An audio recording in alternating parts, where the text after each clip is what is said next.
రోజులుగా కనపడట్లేదు. నాతో మాట్లాడడానికి కూడా రావట్లేదు. నువ్వెక్కడికి వెళ్ళావమ్మా?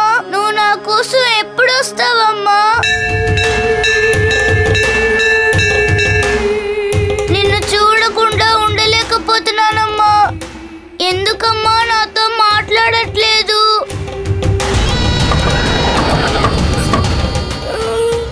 అమ్మా, నిన్ను చూడాలనిపిస్తుందమ్మా. ఎక్కడున్నారా అమ్మా? అమ్మా రా అమ్మా, ప్లీజ్ అమ్మా.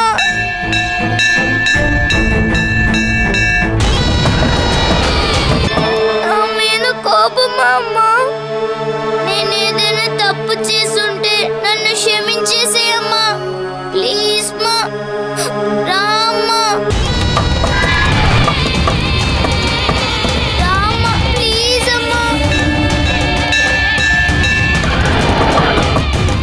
ఎందుకమ్మా రావు? రామ్మా. నా మీద కోపమా అమ్మా? నేనేదైనా తప్పు చేస్తుంటే క్షమించమ్మా. అమ్మా.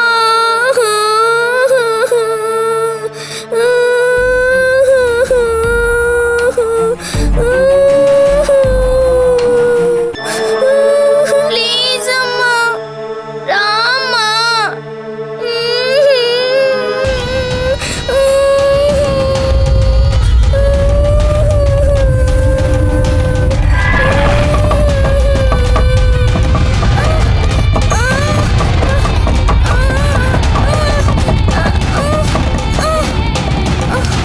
దేవసేన,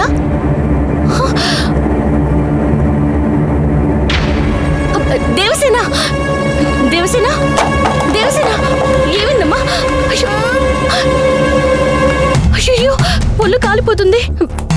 దేవసేన, ఏమైందమ్మా? ఏమైంది నీకు? అమ్మా,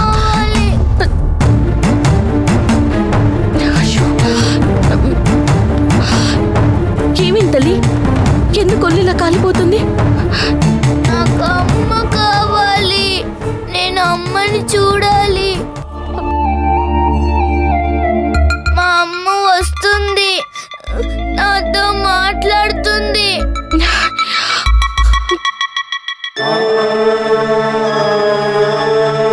ఇప్పుడు అసలు రావడమే లేదు.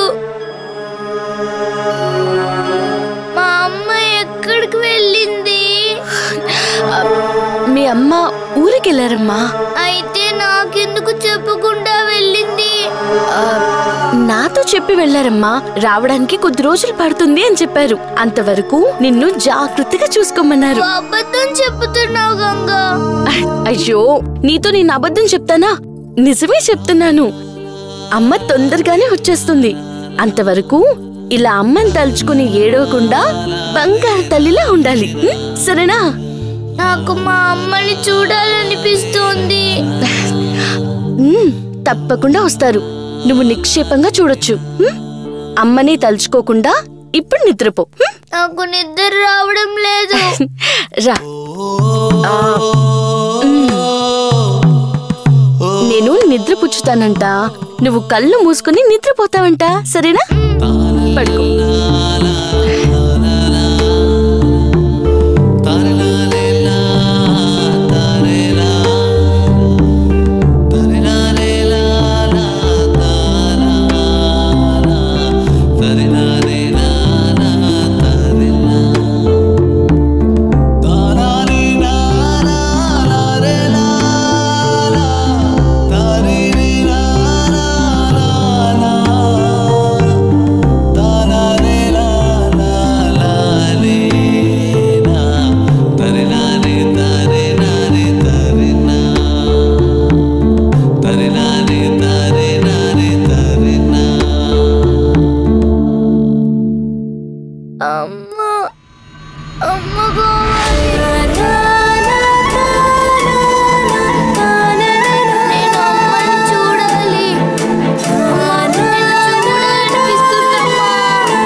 గంగా,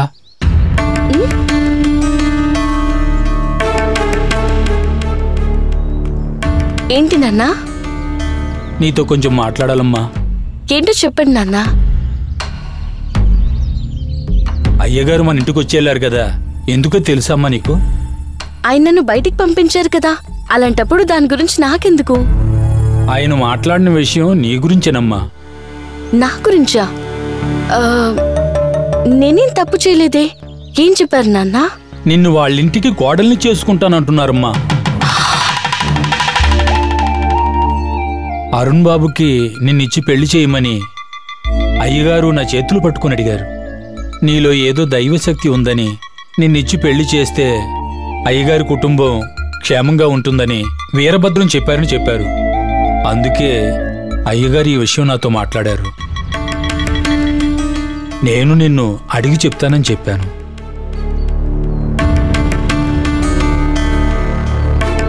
నువ్వేమంటావు తల్లి?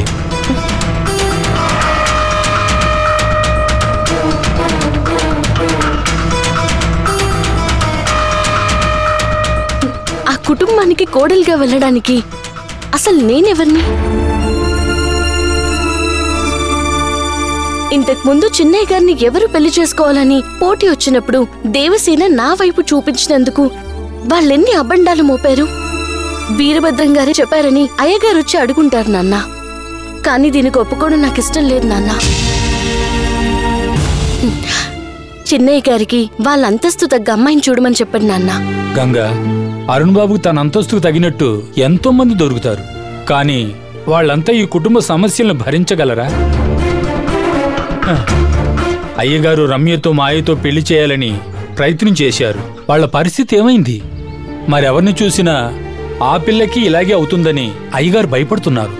అందుకే దైవశక్తి ఉన్న నువ్వు కోడలివి కావాలని ఆయన అనుకుంటున్నారు. సమస్యకి పరిష్కారం నీ దగ్గర ఉండడం వల్ల అయ్యగారు నీ కోసం వచ్చారమ్మా. ఆయన వెతుక్కుంటూ వచ్చాక నువ్వు కాదంటే బాగుంటుందా?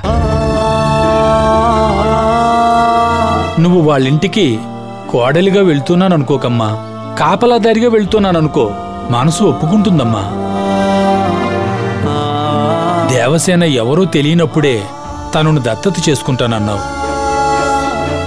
ఇప్పుడు తల్లి లేని ఆ బిడ్డకి అమ్మవయ్యే అవకాశం లభించింది. దీన్ని నీ భాగ్యంగా ఎందుకు అనుకోకూడదు? తిండి పెట్టే యజమానికి పనిచేసే అవకాశాలు ఎన్నో వస్తాయమ్మా. కానీ విశ్వాసం చూపించే అవకాశం ఎప్పుడూ గాని రాదు. అయ్యగారికి మనం విశ్వాసం చూపే అవకాశంగా దీన్ని నువ్వు తీసుకోవచ్చుగా. ఏంటమ్మా, ఏం మాట్లాడవేంటి? నాకేమన్నాలో అర్థం కావడం లేదు. కానీ ఆ కుటుంబానికి జీవితాంతం విశ్వాసంగా ఉండాలి అనేది మాత్రం నాకు తెలుసు. తల్లి లేని బిడ్డకి ప్రేమనివ్వడం కోసం, అయ్యగారికి విశ్వాసం చూపించడం కోసం నేను దీన్ని ఒప్పుకుంటున్నాను నాన్న.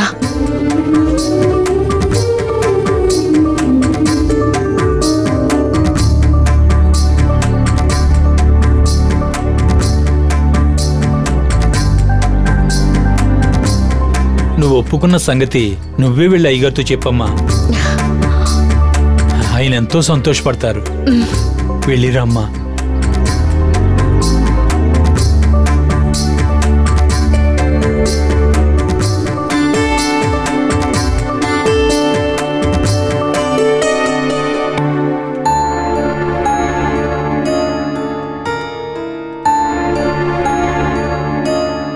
అయ్యగారు, కాఫీ.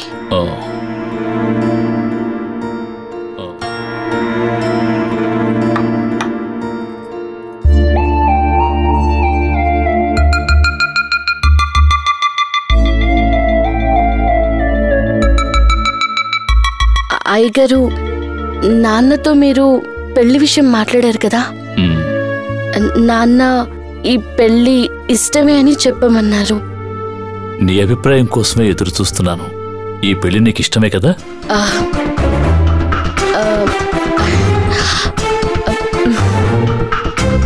ఇష్టమేనయ్యా. సంతోషం అమ్మా, చాలా సంతోషం. ఎక్కడ అంతస్తు అది అనే పేరుతో నువ్వు కాదంటావేమోనని భయపడ్డాను. నా పరిస్థితి అర్థం చేసుకుని నా మీదున్న అభిమానాన్ని రుజువు చేసుకున్నావు. ఈ ఒక్క మాట చాలమ్మా, మిగిలిందంతా నేను చూసుకుంటాను. గోవిందమ్మా, గోవిందమ్మా, అయ్యా చూడు, నేను ముఖ్యమైన విషయం మాట్లాడాలని సరేనయ్యా ఇంట్లో ఉన్న వాళ్ళందరినీ వెంటనే రమ్మను. అలాగేనయ్యా. త్వరగా వెళ్ళు. అయ్యగారు, చిన్నయ్య గారితో ఈ విషయం మీరు మాట్లాడారా? మాట్లాడానమ్మా. ఈ విషయానికి సంబంధించి నా నిర్ణయం ఏమిటో అదే వాడి నిర్ణయం అని చెప్పేశాడు. నువ్వు వాడేమంటాడోనని ఆలోచించకు. నిన్ను పెళ్లి చేసుకోవడానికి వాడు మనస్ఫూర్తిగా ఒప్పుకున్నాడు.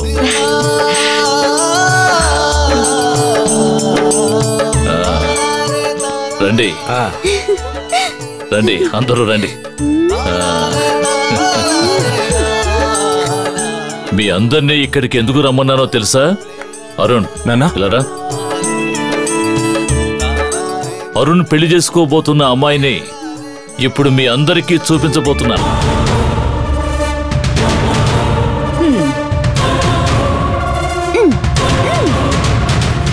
ఇందులో కొత్తగా చూపించేదేముందన్నయ్యా? వరసైన ముగ్గురు మరదళ్లలో ఇద్దరికి అవకాశమే లేదని తేలిపోయింది. ఇక మిగిలింది నా కూతురేగా. అరుణ్ని పెళ్లి చేసుకోబోయేది నా కూతురు శాంతేనని ఇక్కడున్న వాళ్ళకి తెలియదా ఏంటి? అరుణ్ని పెళ్లి చేసుకోబోతున్నది నీ కూతురు కాదమ్మా.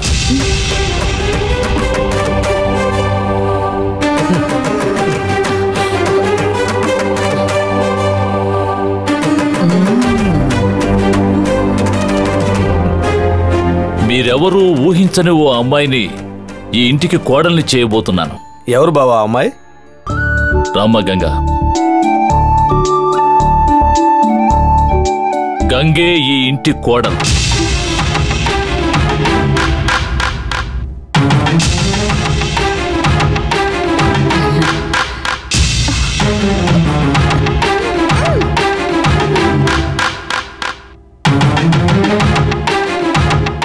ఈ నిర్ణయం మీ అందరికీ షాకింగ్ గా ఉండొచ్చు, కానీ దీని వెనుక ఎన్నో కారణాలున్నాయి. ఆ పిల్లని నీ కొడుకిచ్చి పెళ్లి చేయి. ఆ పిల్ల ఎవరైనా కావచ్చు, కానీ తన దగ్గర దైవశక్తి ఉంది. చేతిలో శూలరేఖ ఉంది తనకి. అది అమ్మవారి అనుగ్రహంతోనే సాధ్యం. వెంటనే గంగ తండ్రితో మాట్లాడి ఈ పెళ్లి చేయండి. ఈ పెళ్లి జరిగాక తప్పకుండా ఈ ఇంటికి విమోచనం లభిస్తుంది. ఆ వీరభద్రం తాను మర్చిపోయి ఒక మంచి పని చేశాడు.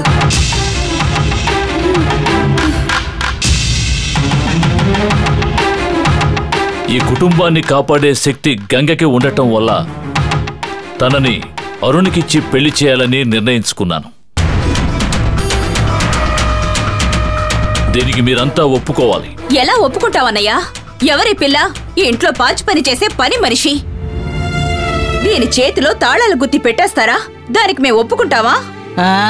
గంగా పని మనిషి కాదు, ఈ ఇంట్లో ఒక్కరితని నేను ఇదివరకే చెప్పాను. చూడండి, ఇంట్లో ఒక్కరి తండం వేరు, ఇంట్లో ఒకరితిగా చేసుకోవడం వేరు. ఎవరో దెయ్యాల్ని తరివే వీరభద్రం చెప్పాడని చెప్పి నా కూతుర్ని కాదని ఆ పని మనిషిని పెళ్లి చేస్తానంటున్నారే, ఇది మీకు న్యాయమా అన్నయ్యా? నీ కూతురు బాగుండటం కోసమే నేను నిర్ణయం తీసుకున్నాను. అదేంటన్నయ్యా? నా కూతురు బాగుండాలంటే దాన్నేగా కోడల్ని చేసుకోవాలి. అలా ఇద్దరు అమ్మాయిల్ని కోడలిగా చేసుకోవాలనుకున్నందుకే మీరిద్దరూ వాడి మీద నిందలేస్తున్నారుగా. వీళ్ల పిల్ల ఇలా కావడానికి వీడే కారణం అంటూ ఇంకా ఆడిపోసుకుంటున్నారు. అందులో వీడి తప్పే ఉంది. నా గురించి తప్పుగా మాట్లాడటం వేళతో ఆగిపోవాలి, వేళతో నువ్వు కలిసిపోకూడదనే నేను నిర్ణయం తీసుకున్నాను. మీరు నన్ను మోసం చేస్తున్నారు. నేను నీకు మేలు చేయాలి అనుకుంటున్నాను. నువ్వు దాన్ని మోసం అని అనుకుంటే అందుకు నేను బాధ్యుని కాదు. నా కుటుంబంలో జరిగే శుభకార్యానికి అడ్డుపడాలని నువ్వు అనుకుంటే నువ్వు నా చెల్లెలివే కాదు.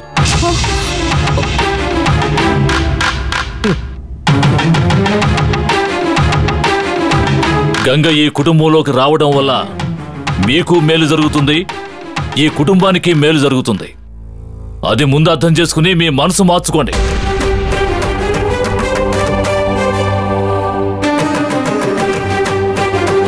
వచ్చే ముహూర్తంలోనే వివాహం. నా నా మీద మీకున్న ప్రేమ నిజమైతే మీరందరూ దగ్గరుండి ఈ పెళ్లిని జరిపించాలి.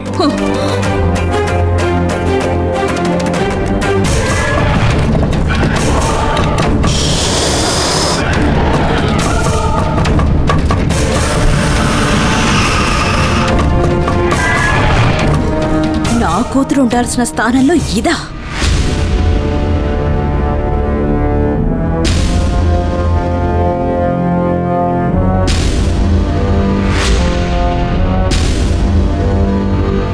గంగా, చెయ్యి లైవు. ఈ ఇంటికి కోడలుగా రాబోతున్నావు. చాలా సంతోషం. చల్లగా ఉండమ్మా. నీ మంచి మనసుకి నువ్వు రావాల్సిన చోటుకే వచ్చావు. ఇక మీదట నువ్వు బాగుంటావు, ఈ ఇల్లు కూడా బాగుంటుంది.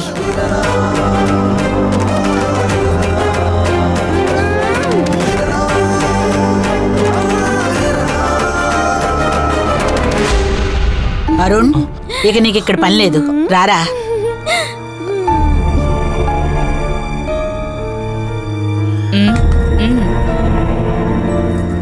పదమాయా. వదలు.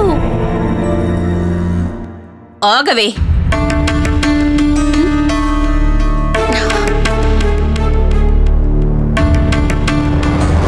నా కూతురు ఇంటి కోడలుగా రావడానికి నేను చెయ్యని ప్రయత్నాలే లేవు, కానీ ఏది ఫలించలేదు. కానీ నువ్వు వీరభద్రం చెప్తే మా అన్నయ్య వింటాడని తెలిసి వాణ్ణి గుప్పెట్లో పెట్టుకొని అనుకున్నది సాధించావు కదూ? చూడండి, ఈ ఇంటికి కోడలు కావాలని నేను కలలో కూడా ఆశపడను. వీరభద్రం గారి నా చేతిలోని రేఖను చూసి అయ్యగారికి విషయం చెప్పారు. వీరభద్రం నీ చేతిలోని రేఖని చూశాడా, లేక మొహం మీద మచ్చని చూశాడా? ఆత్మని తరివేస్తానంటూ ఆ వీరభద్రం 6 గంటల సేపు నిన్నింట్లోనే ఉంచాడే, వాణ్ణి వల్ల వేసుకోకుండా ఉంటావా, లేక వాడు నీ వల్ల పడకుండా ఉంటాడా? మీరంటున్నది నిజమే. బాబా ఆస్తి మొత్తం మింగటానికే ఇది ఆ వీరభద్రం గారిని సెటప్ చేసుకొని ఉంటుంది. అందుకే అతను దీన్నే కోడలుగా చేసుకోమని చెప్పి వెళ్ళాడు. ఆస్తి కోసం ఇంత నీచంగా ప్రవర్తించేవే, ఒళ్ళమ్ముకునేదానికి నీకు ఏం తేడా ఉంది? అడ్డదారిలో దూరి అప్పనంగా మా బావ ఆస్తిని కొట్టేయాలనుకున్నావు. నీకు దోపిడీ దొంగలకి ఏంటే తేడా? మాకు హక్కున్న ఆస్తిని మేము అనుభవించాలి. మమ్మల్ని పక్కకు నెట్టి ఆస్తి మొత్తం అనుభవించాలని అనుకుంటున్నావే, నువ్వు బావుంటావా? ఈ విధంగానే ఈ కుటుంబంలోకి జానకి వచ్చింది. చివరికి అర్ధాయుష్తోనే పైకి పోయింది. అదే విధంగా నువ్వు కూడా.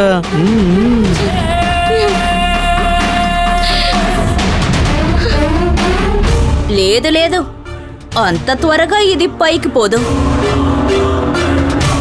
ఆస్తి కోసం ఏం చేయడానికైనా వెనకాడదు. ఒళ్ళు చూపించి ఏమేమి చేయగలదో అవన్నీ చేసి మరి పోతుంది.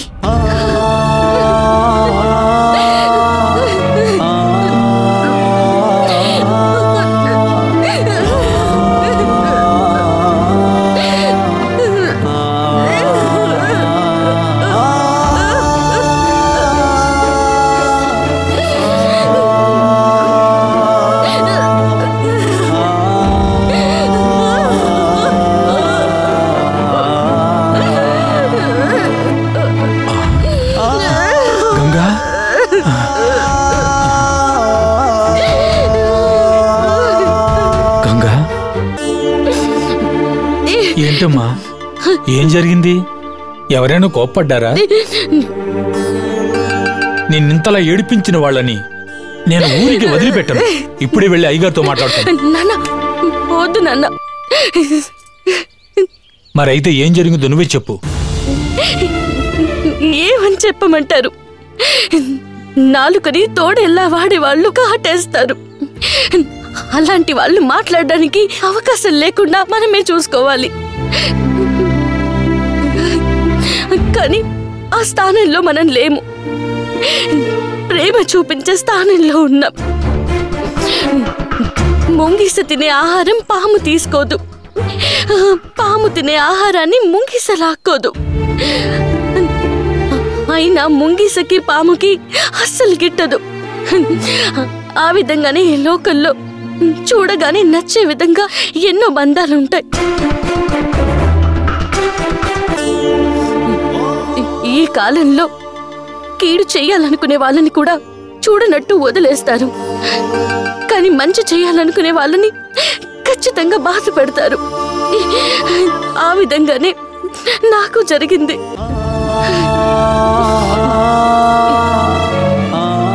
ఈ ఇంట్లోని సమస్యలు తీర్చడం కోసం నేను నా జీవితాన్ని త్యాగం చేయడానికి ఒప్పుకున్నానని ఎవరూ అర్థం చేసుకోవడం లేదు. నేనేదో ఈ ఆస్తి కొట్టేయడానికి ఆ వీరభద్రం గారిని వలలో వేసుకొని ఈ పెళ్లికి ఏర్పాటు చేయించానని నోటికొచ్చినట్టు మాట్లాడుతున్నాను నాన్న.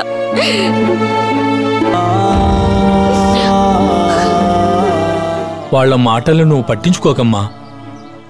మనం ఈ పెళ్లికి ఒప్పుకున్నది అయ్యగారు కోసం, అరుణ్ బాబు కోసం, వాళ్ళ బిడ్డ కోసమేనమ్మా. మాట్లాడే వాళ్ళను మాట్లాడనివ్వు. మనకు అయ్యగారు ముఖ్యమమ్మా. అయ్యగారి కుటుంబానికి మనం చెయ్యాల్సింది ఎవరెన్ని మాటలన్నా చేద్దాం. నేను ఆ నిర్ణయానికే వచ్చాను. కానీ అంతకు ముందు మనమేంటో వాళ్ళకి తెలియాలి. వాళ్ళు బురద జల్లే స్థానంలో మనం లేమని వాళ్ళకి తెలియజేయాలి. ఇప్పుడు ఏం చేద్దామంటావు? అయ్యగారి దగ్గరికి వెళ్ళి కొన్ని విషయాలు మాట్లాడాలి. వెళ్ళి మాట్లాడు.